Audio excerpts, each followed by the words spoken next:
கிறிஸ்துவுக்குள் பிரியமானவர்களே, இந்த நாளிலே ஆஹ் தியானிக்கும்படியாக அவருடைய வார்த்தையை சிந்திக்கும்படியாக தெரிந்து கொள்ளப்பட்ட வேத பகுதி அப்போஸ்தலனாகிய நடவடிக்கைகள் 17ஆம் அதிகாரம் வசனங்கள் 23 தொடங்கி 25 வரை நாம் வாசிக்க கேட்க போகிறோம்.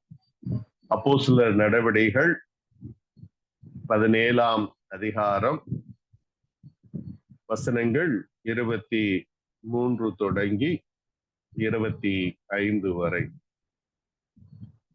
யாராவது வாசிக்க விரும்புகிறீர்களா?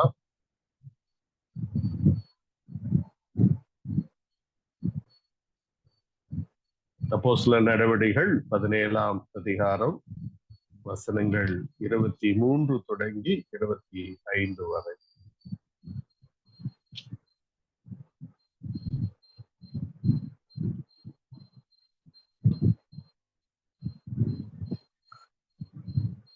நானே வாசித்து விடுகிறேன். அப்போஸ்தலர் நடவடிக்கைகள் 17ஆம் அதிகாரம் வசனங்கள் 23, 24, 25. எப்படி என்றால், நான் சுற்றி திரிந்து உங்கள் ஆராதனைக்குரியவைகளை கவனித்து பார்த்த பொழுது அறியப்படாத தேவனுக்கென்று எழுதியிருக்கிற ஒரு பலிபீடத்தை கண்டேன். நீங்கள் அறியாமல் ஆராதிக்கிற அவரையே நான் உங்களுக்கு அறிவிக்கின்றேன். உலகத்தையும் அதில் உள்ள யாவற்றையும் உண்டாக்கின தேவனானவர் வானத்திற்கும் பூமிக்கும் ஆண்டவராய் இருக்கிறபடியால் கையினால் கட்டப்பட்ட கோயில்களில் அவர் வாசமாய் இருக்கிறதில்லை. எல்லோருக்கும் ஜீவனையும் சுவாசத்தையும் சகலத்தையும் கொடுக்கிற அவர் நமக்கு யாதொன்றும் தேவையானது போல மனுஷர் கையினால் பணிவிடை கொள்ளுகிறதும் இல்லை. கிறிஸ்துவுக்குள் பிரியமானவர்களே, இந்த கால வேளையில ஆண்டவர் நம்மோடு கூட பேச விரும்புகின்ற காரியம் என்ன என்று சொன்னால், இந்த அப்போஸ்தலர் நடவடிக்கைகள் 17ஆம் அதிகாரத்திலே அப்போஸ்தலனாகிய பவுல் அடிகளார் ஆண்டவருடைய ஊழியத்தை பல பகுதிகளிலே அவர் கடந்து சென்று ஆண்டவருடைய ஊழியத்தை அவர் செய்து கொண்டிருக்கிறார். நீங்கள் வேத ஆராய்ச்சியிலே அப்போஸ்தலர் நடவடிக்கைகளை தொடர்ந்து நீங்கள் தியானிப்பீர்கள் என்று சொன்னால், பவுலினுடைய முதலாவது ஊழிய பயணம், இரண்டாவது ஊழிய பயணம், மூன்றாவது ஊழிய பயணம் என்று சொல்லி அநேக பயணங்களே அப்போஸ்தலனாகிய பவுல் இந்த ஊழிய பயணங்களிலே அநேக பட்டணங்களை அவர் சந்திக்கின்றார், அநேக மக்களை சந்திக்கின்றார். அப்படிப்பட்ட சூழலிலே ஆண்டவருடைய வார்த்தையை அவர்களோடு கூட அவர் பகிர்ந்து கொண்டவராய் இருக்கிறார். இங்க அப்போஸ்தலனாகிய பவுல் அத்தேனே என்று அழைக்கப்படுகிற பட்டணத்திற்கு செல்லுகின்ற வேளையிலே அங்கே அவர் காண்கின்ற காரியத்திலிருந்து அவர்களுக்கு ஆண்டவருடைய வார்த்தையை, ஆண்டவருடைய மகிமையை, ஆண்டவருடைய மீட்பின் திட்டத்தை அவர் அந்த பட்டணத்தில் இருக்கிற மக்களுக்கு வெளிப்படுத்துகிறதை நாம் இங்கே பார்க்கின்றோம். இந்த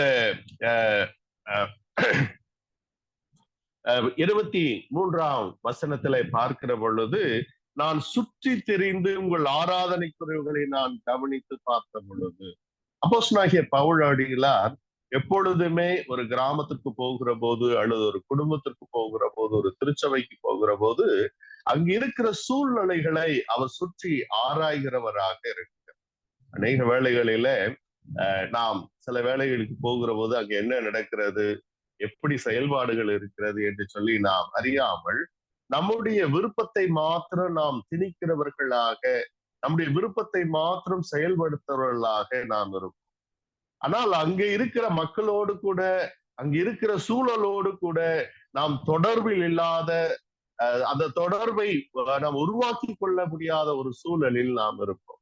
ஆகவே சில வேளைகளிலே நாம் சொல்லுகின்ற காரியங்கள் அவர்களுக்கு ஏற்புடையதாக, அல்லது அவர்கள் விசுவாசிக்க கூடாமல் போகக்கூடிய, அல்லது மீட்புக்கு நேராக அவர்களை வழிநடத்தக்கூடாத ஒரு சூழல் நமக்கு ஏற்படுகிறதா இருக்கிறது. ஆகவே எப்பொழுதும் ஒரு இடத்திற்கு போகிற போது, ஒரு காரியத்தை செயல்படுத்துகிற போது அங்க இருக்கிற சூழலை அநேக தீர்க்கதரிசிகளுடைய வாழ்வில் பார்ப்பீர்கள் என்று சொன்னால், அங்கே இருக்கிற அரசியல் சூழல், சமூக சூழல், சமய சூழல், அங்க இருக்கிற பொருளாதார சூழல், இவர்கள் எல்லாவற்றையும் அறிந்துதான் அதற்கு பிறகு அது தீர்க்க ஆண்டோடைய வார்த்தையை அவர்களோடு கூட பகிர்ந்து கொள்ளுகிறவர்களாக அவர்கள் இருக்கிறார். ஆகவே எப்பொழுதுமே நாம் மற்றவர்களை சந்திக்கிற பொழுது அல்லது ஆண்டுடைய வார்த்தையை பகிர்ந்து கொள்கிற போது, மற்றவர்களுக்காய் ஜெபிக்கிற பொழுது அல்லது ஒரு குடும்பத்தை நாம் சந்திக்க போகிற போது அங்க இருக்கிற சூழல்களை நாம் அறிந்து அந்த சூழலுக்கு ஏற்றவாறு அவர்களுக்கு நாம் ஆண்டுடைய வார்த்தையை, அன்பான வார்த்தைகளை, ஆறுதல் வார்த்தையை கொடுக்கிற போது அது அவர்களுக்கு மிகவும் ஏற்புடையதாக, அவர்களை ஒரு மாற்றத்திற்கு நேராக, ரட்சிப்புக்கு நேராக, நிலைவாழ்வுக்கு நேராக அவர்களை வழிநடத்தக்கூடியதாக இருக்கும். அப்படிதான் அப்போஸ்தலனாகிய பவுலும் இங்கே பார்க்கிறோம். நான் சுற்றி தெரிந்து உங்கள் ஆராதனைக்குரியவைகளை, வேற எந்த காரியத்தையும் அவர் பார்க்கல. அவர் பார்த்தது இந்த மக்கள் ஆராதிக்கிற காரியம் என்ன, இவர்கள் கடவுளை தேடுகிற காரியம் என்ன என்று சொல்லி அவர் சுற்றி பார்க்கிறார். சுற்றி பார்க்கிற பொழுது அறியப்படாத தேவனுக்கு என்று எழுதியிருக்கிற அந்த வார்த்தையை அவர் அங்கே பார்க்கிறார். அறியப்படாத தேவனுக்கு என்று எழுதியிருக்கிற ஒரு பலிபீடத்தை காண்கின்றார். கிறிஸ்துவுக்குள் பிரியமானவர்களே, கடவுள் அனைவருக்கும் சொந்தமானவர். ஏதோ யூதர்களுக்கு மாத்திரம், ஏதோ கிறிஸ்தவர்களுக்கு மாத்திரம், ஏதோ ஒரு கூட்ட மக்களுக்கு மாத்திரம் கடவுள் சொந்தமானவர் என்று சொல்லி அநேக பேசிக் கொண்டிருக்கிறார்கள். அப்படி அல்ல. கடவுள் இந்த உலகத்தில் இருக்கிற எல்லா மனுக்குலத்திற்கும், எல்லா மக்களுக்கும் உரியவர். அதனாலதான் தேவதூதன் வானத்தில் தோன்றி சொல்கிறார், இதோ எல்லா ஜனத்திற்கும் மிகுந்த சந்தோஷத்தை உண்டாக்கும் நற்செய்தியை நான் உங்களுக்கு அறிவிக்கின்றேன். ஆகவே கடவுள் அனைவருக்கும் சொந்தமானவர். அதேதான் இந்த 23ஆம் வசனத்திலே நாம் பார்க்கின்றோம். அங்கே பார்க்கிற போது, நீங்கள் அறியாமல் ஆராதிக்கிற அவரையே நான் உங்களுக்கு அறிவிக்கிறேன். நீங்கள் ஆராதிக்கிற ஆண்டவர், நீங்கள் ஆராதிக்கிற கடவுள் யார் என்பதை நீங்கள் அறியாமல் இருக்கிறீர்கள். அவருடைய அன்பை, அவருடைய மகத்துவத்தை, அவருடைய வல்லமையை நீங்கள் அறியாமல் ஆராதித்துக் கொண்டிருக்கிறீர்கள். நான் அவரை உங்களுக்கு அறிவிக்கிறேன் என்று சொல்லி அப்போஸ்தலனாகிய பவுல் அடிகளார் ஆண்டவரை குறித்து, இயேசு கிறிஸ்துவை குறித்து, அவருடைய அன்பை குறித்து, அவர் இந்த உலகத்திற்கு ஏன் வந்தார், எதற்காக வந்தார், எதற்காக ஊழியம் செய்தார், எதற்காக மரித்தார், எதற்காக உயிர் தெழுந்தார், எதற்காக பிணியாளிகளை அவர் ரட்சித்தார், எதற்காக ஆண்டவர் இந்த உலகத்தில் வந்ததனுடைய நோக்கம் என்ன என்பதை எல்லாவற்றையும் பவுல் அடிகளார் அந்த பட்டணத்தில் இருக்கிற மக்களுக்கு ஆண்டவருடைய சுவிசேஷத்தை அறிவிக்கிறதை நாம் பார்க்கின்றோம். ஆகவே கடவுள் அனைவருக்கும் சொந்தமானவர். ஆகவேதான் இன்றைக்கு பண்டிகைகள் நாம் அனுசரிக்கிற போது, அது கிறிஸ்துமஸ் பண்டிகையாக இருக்கட்டும், அல்லது ஈஸ்டர் பண்டிகையாக இருக்கட்டும், அல்லது குட் ஃப்ரைடேவாக இருக்கட்டும், எந்த பண்டிகையாக இருந்தாலும் அது கிறிஸ்தவ பண்டிகை என்று சொல்லி நாம் அதை என்ன சொல்கிறோம், தனிமைப்படுத்தி கொள்ளுகிறோம். இந்த பண்டிகைகள் எல்லாம், இந்த கொண்டாட்டங்கள் எல்லாம் இந்த உலகத்தில் இருக்கிற எல்லா மனு மக்களுக்கும் உரியது, மனு குடும்பத்திற்குரியது. ஏனென்று சொன்னால் கடவுள் அனைவருக்கும் உரியவர். ஒரு பாடல பாடல, கர்த்தாவே தேவர்களில் உமக்கு ஒப்பானவர் யார்? ஏனென்று சொன்னால் கடவுள் அனைவருக்கும் உரியவர், அனைவருக்கும் சொந்தமானவர், அனைவரையும் மீட்கிறவர், அனைவருக்கும் அவர் என்ன செய்கிறார், வாழ்வளிக்கிறவராக அவர் இருக்கிறார். இரண்டாவது 24ஆம் வசனத்திலே பார்க்கிற போது, உலகத்தையும் அதில் உள்ள யாவற்றையும் உண்டாக்கின தேவனானவர். முதல்ல பார்க்கிறோம், அறியப்படாத தேவனை நான் உங்களுக்கு அறிவிக்கிறேன் என்று சொல்லி அப்போஸ்தலனாகிய பவுல் அடிகளார் சொல்லுகிறார். இரண்டாவது சொல்லுகிறார், அவர் கடவுளுடைய மீட்பு அனைவருக்கும் சொந்தமானது. இந்த உலகத்தையும் அதில் உள்ள யாவற்றையும் உண்டாக்கின தேவனானவர் அவர் வானத்திற்கும் பூமிக்கும் ஆண்டவராக இருக்கிறபடியினால், வானத்திற்கும் பூமிக்கும் அவர் ஆண்டவராக இருக்கிறார். ஆகவே இப்படிப்பட்ட ஆண்டவர் அவர் நம்மை உலக மனுக்குலத்தில் எல்லா மக்களையும் மீட்கிறவராக இருக்கிறார். ஆகவே ரட்சிப்பு கர்த்தருடையது, மீட்பு அவருடையது, அவர் அனைவருக்கும் சொந்தமானவர். ஆகவே அனைவரையும் மீட்கும் பொருளாக தான் இயேசு கிறிஸ்து இந்த உலகத்தில மானிடனாக அவர் வருகிறார். ஆகவே உலகத்தையும் அதில் உள்ள யாவற்றையும் உண்டாக்கின தேவனானவர் வானத்துக்கும் பூமிக்கும் ஆண்டவராக அவர் இருக்கிறார். ஆகவே சகலமும் அவர் மூலமாக உண்டாக்கப்பட்டது, சகலமும் அவருக்குரிய அந்த சராசரங்கள் அனைத்தையும் உண்டாக்கினவர் அவர். ஆனா இன்றைக்கு என்ன செய்யறோம் நாம?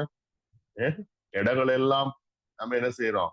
நம்ம பேர்ல நம்ம பதிவு செஞ்சு இந்த நிலம் எனக்கு சொந்தமானது, இந்த தண்ணீர் எனக்கு சொந்தமானது என்று சொல்லி கடவுள் இலவசமாய் கொடுத்ததை, கடவுளுடையதை இன்றைக்கு நாம் எல்லாம் நம்முடையவைகளாக ஒரு சுயநலம் சார்ந்து இது நம்முடையவைகள் என்று சொல்லி நாம் இதை என்ன செய்து விட்டோம்? நம்முடைய வாழ்க்கையில செயல்முறைப்படுத்துவர்களாக. கடவுள் இந்த உலகத்தை மனித குலத்திற்கு இலவசமாக கொடுத்தார். ஆனா இன்றைக்கு எல்லாம் என்ன செய்யுது? இன்றைக்கு பட்டாவாக, நிலங்களாக, வியாபார ஸ்தலமாக இன்றைக்கு அது மாற்றப்பட்டு கொண்டே இருக்கிறது. அதனாலதான் ஜெபித்த போது அநேக இயற்கை சீற்றங்கள், அங்கே வெடி எரிப்புகைகள், பூமி அதிர்ச்சிகள், வெள்ள சேதங்கள், அதே போல நிறைய சூறாவளி போல பல இயற்கை சீற்றங்களினாலே இன்றைக்கு மனிதர்களுக்கு பல இடையூறுகள், பாதிப்புகள் வந்து கொண்டே இருக்கிறது. காரணம் என்ன? இலவசமாய் ஆண்டவர் கொடுத்தார். ஆனால் மனிதர்களாகிய நாம் அதை நம்முடைய சுயநலத்திற்காக, கடவுளுடைய திட்டத்திற்கு, கடவுளுடைய விருப்பத்திற்கு மாறாக இந்த உலகத்தை, அது உள்ள எல்லாவற்றையும் நாம் பயன்படுத்த ஆரம்பித்து விடுகின்றோம். ஆகவேதான் இன்றைக்கு பூமி அதிர்ச்சிகளோ, வெள்ள சேதங்களோ, காலநிலை மாற்றங்களோ இன்றைக்கு அநேக விதமான அழிவுகளை, அநேக விதமான பிரச்சனைகளை நாம் சந்தித்துக் கொண்டிருக்கிற ஒரு சூழலுக்கு நாம் தள்ளப்பட்டிருக்கிறோம். ஆகவேதான் இந்த உலகம் அதில் யாவையும் உண்டாக்கின தேவனானவர், அவர்தான் இந்த உலகத்தை உண்டாக்கினவர், அவருக்கு தான் இது சொந்தமானது, அவர்தான் உரிமையாளர். நாம் மாத்திரம் நாம் அதில் பயனாளிகளாக இருக்கு. ஆண்டவர் உடைய உருவாக்கப்பட்ட இந்த உலகத்திலே நாம் பயனாளிகளாக இருக்கு. அப்படி பயனாளிகளாக இருக்கிற போது ஆண்டவருடைய விருப்பத்தை நாம் நிறைவேற்றுவர்களாக இருக்க வேண்டும்.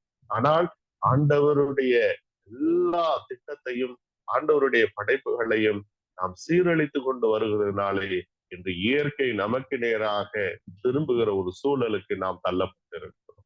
நிலத்தை இலவசமாய் கொடுத்தார், இன்றைக்கு அது மாசுபட்டு கிடக்கிறது.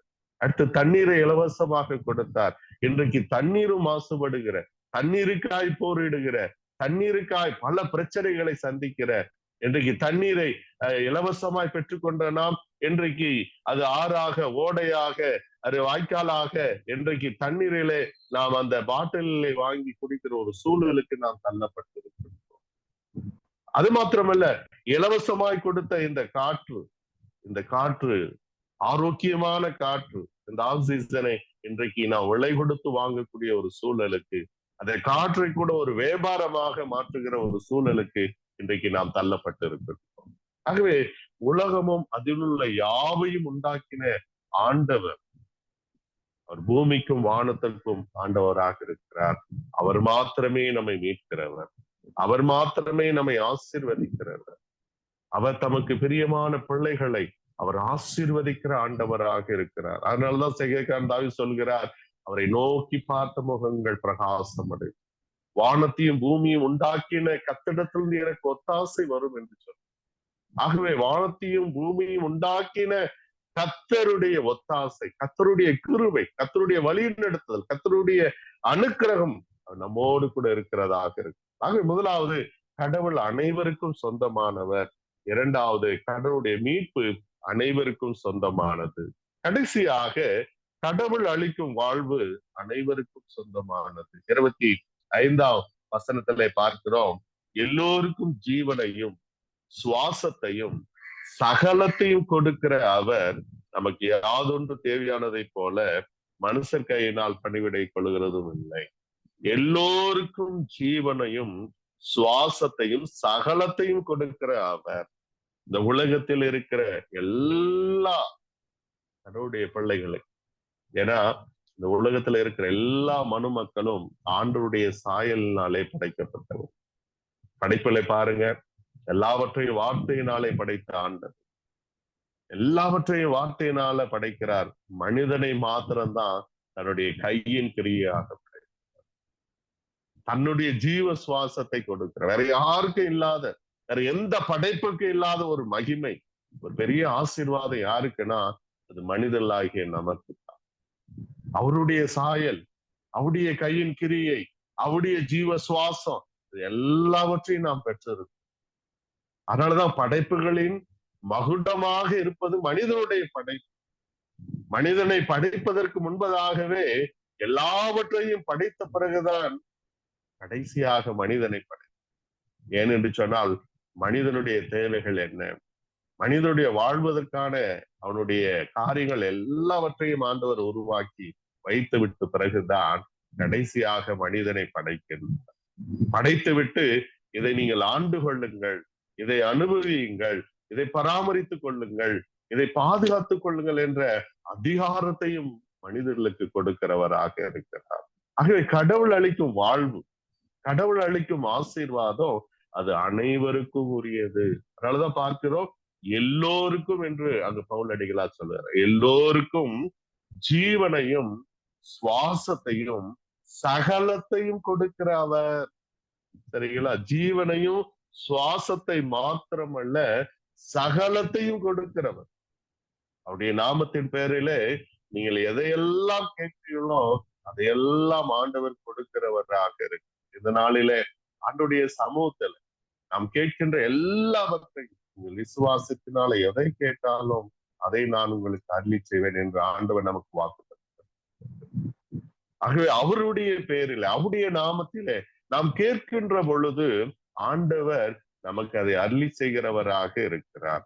ஆகவேதான் இந்த எல்லோருக்கும் ஜீவனையும் சுவாசத்தை, இன்றைக்கு நாம் சுவாசத்தோடு இருப்பது, நாம் ஜீவனோடு இருப்பது, நாம் ஆரோக்கியத்தோடு இருப்பது, நாம் பலனோடு இருப்பது, இந்த நாளை நாம் காணுவது எல்லாம் ஆண்டவர் நமக்கு அருளுகிற ஒரு பெரிய கிருபை.